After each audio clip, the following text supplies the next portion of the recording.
గత కొన్నేళ్లుగా భారీ రిటర్న్స్ ఇచ్చిన మ్యూచువల్ ఫండ్స్ గత సంవత్సర కాలం నుంచి కొద్దిగా నెమ్మదించాయి. మరి మ్యూచువల్ ఫండ్ భవిష్యత్తు ఏ రకంగా ఉండనుంది? అదేవిధంగా demonetisation effect India growth rate ఏమైనా అఫెక్ట్ చేసిందా? అదేవిధంగా ఇండియా అవుట్లుక్ ఎలా ఉంది? దీని నుంచి మరింత వివరించడానికి మనకు Franklin Templeton chief investment officer Anand Radhakrishnan గారు ప్రస్తుతం మనతో ఉన్నారు. ఆయన అడిగి మరిన్ని వివరాలు తెలుసుకుందాం.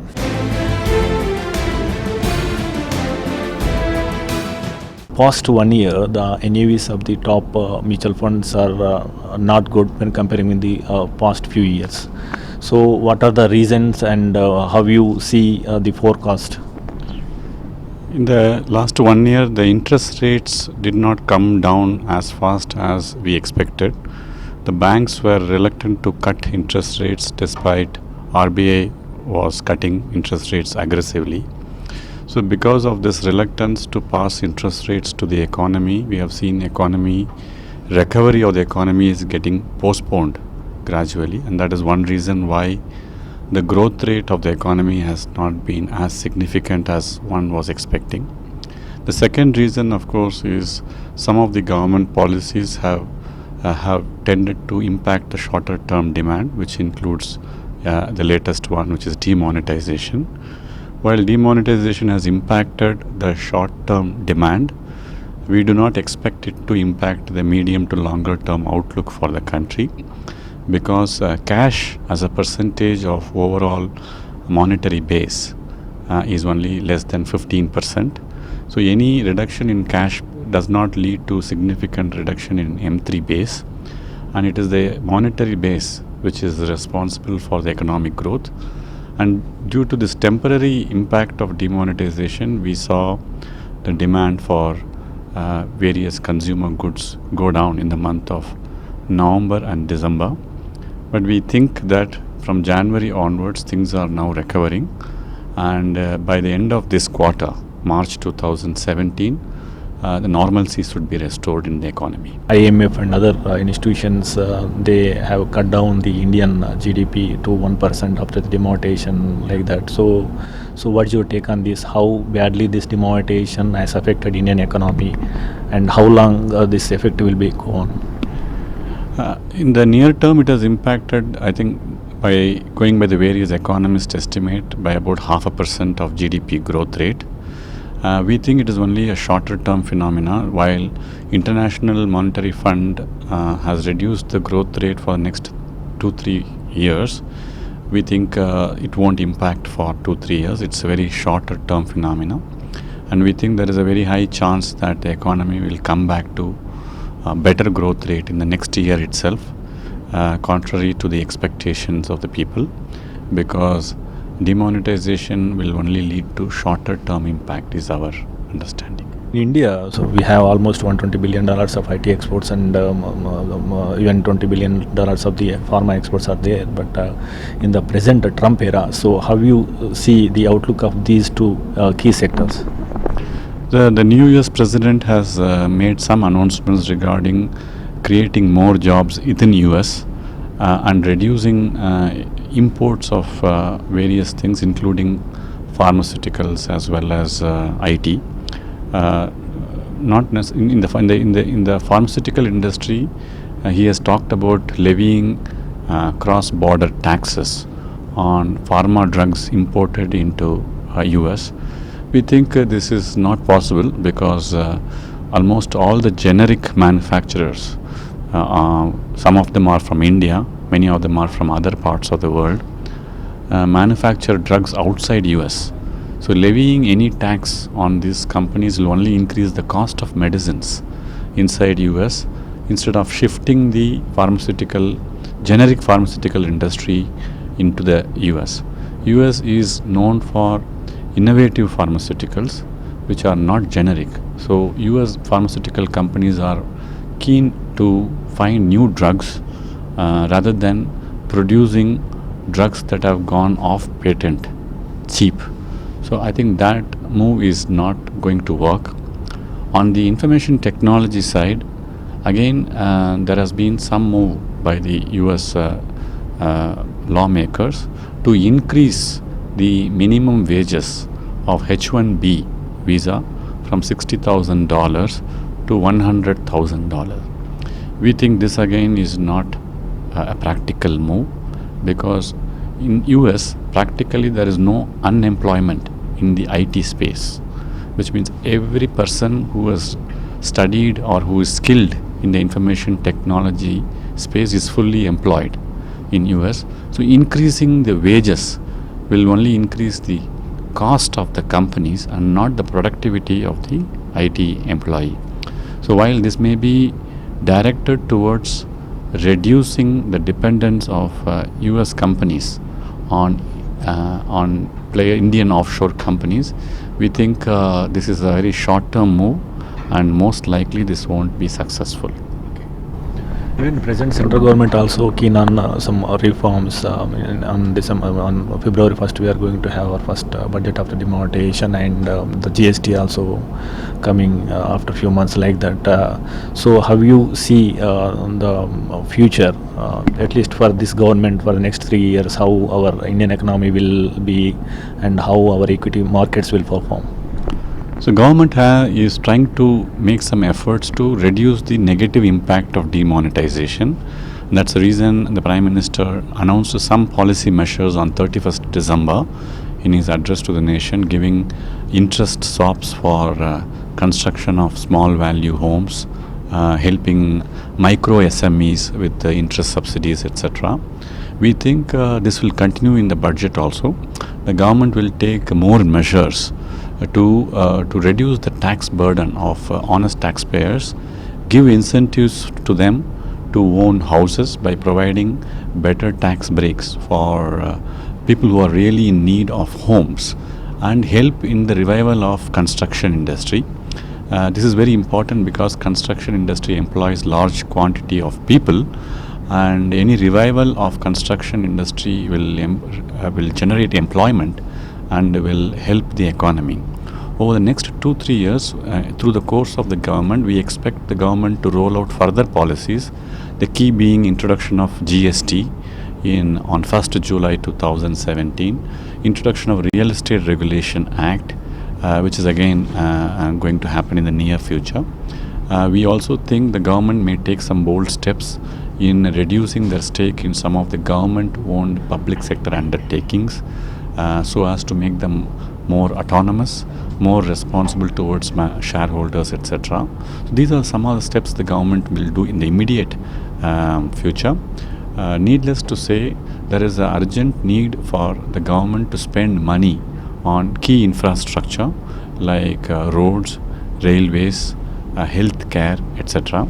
So we expect again the government to start focusing on some of these rollout of some of the key projects like Delhi-Mumbai freight corridor, and some of the metro rail projects are nearing completion. We expect that to come over the next couple of years. So there are a lot of positive developments that can happen over the next 2 years, which can help the economy. Coming to industry, sir, there are lot of mergers and acquisitions are taking place in the mutual fund industry. So what is your future plans?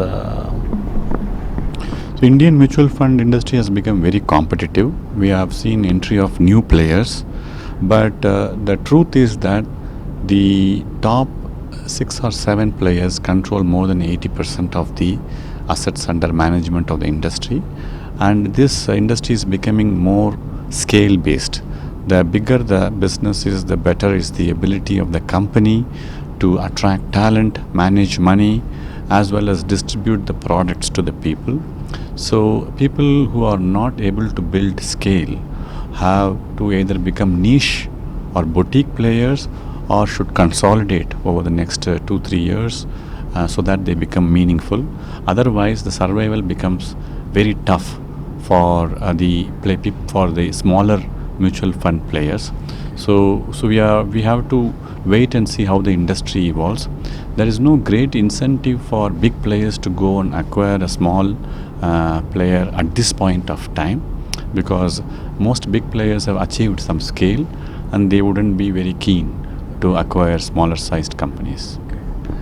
For the investors' awareness, from the 1990s, there are some funds are there which are giving more than 20% consistently.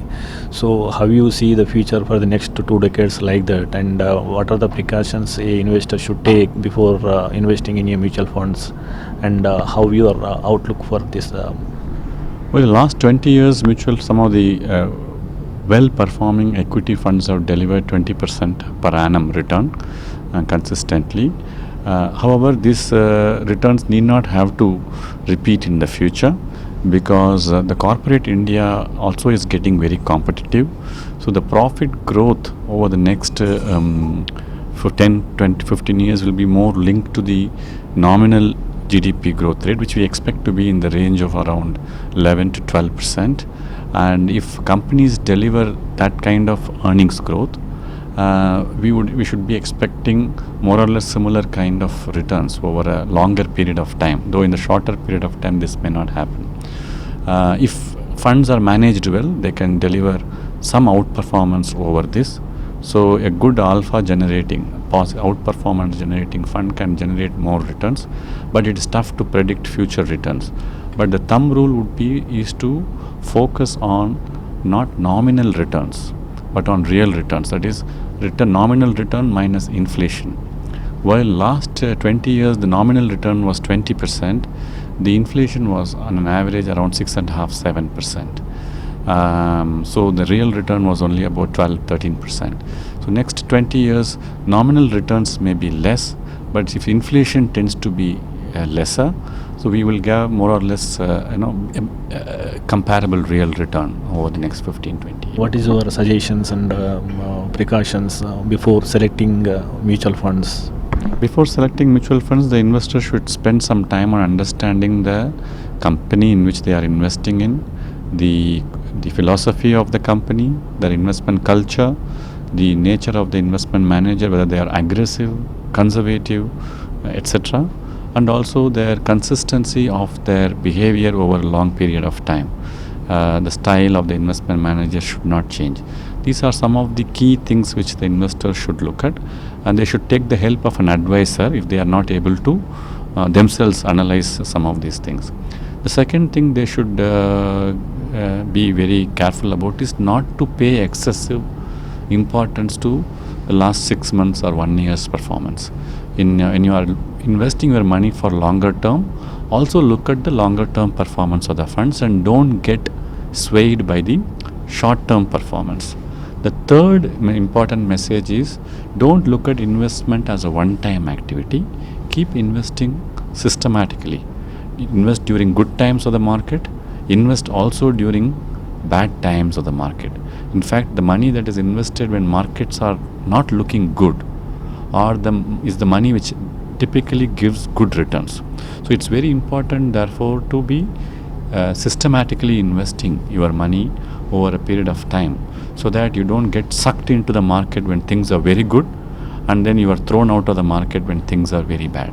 So that investors should be very careful in their behavior. Right now the financial literacy is increasing, and most of the people are coming to mutual funds to invest, and so I think you are the leader as a foreign mutual fund. You are the leader in India right now. So what is your future plans, and how much market share you have, and in terms of market share, in terms of business, what is your strategies and goals?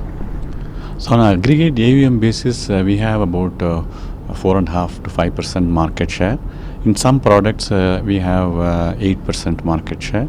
In some products, we have zero market share. We don't have some of the products that are there in the market. Our aim is, we are not so much worried about market share in India. We want to deliver good performance to the investors, both in our equity as well as in our fixed income products, and let the market share come out of performance. If we get 10% market share, we are happy to take it. If people are saying that, okay, you can have only 7 or 8% market share, we are fine with it. But we measure our success or failure by our ability to give good returns to the investors and not by market share. It is our global philosophy also. We don't define our business by how much market share we want to have. We define our business by how much of our assets are in top quartile or top 2 quartiles in terms of performance. Won't ask about the specific stocks, but in terms of sectors, which are the sectors are going to give high returns? As of now, our funds are overweight couple of sectors. They are overweight financials. We think with more and more Indians moving towards more organized financial sector like banking, opening bank accounts, transacting through them, we think banks will grow faster over the next 5-7 years. So we have large exposure to the banking sector. Another sector which we have a large exposure is consumer durables. This includes both automobiles as well as various white goods manufacturers, which includes air conditioners, washing machines, refrigerators, etc. Those kind of things.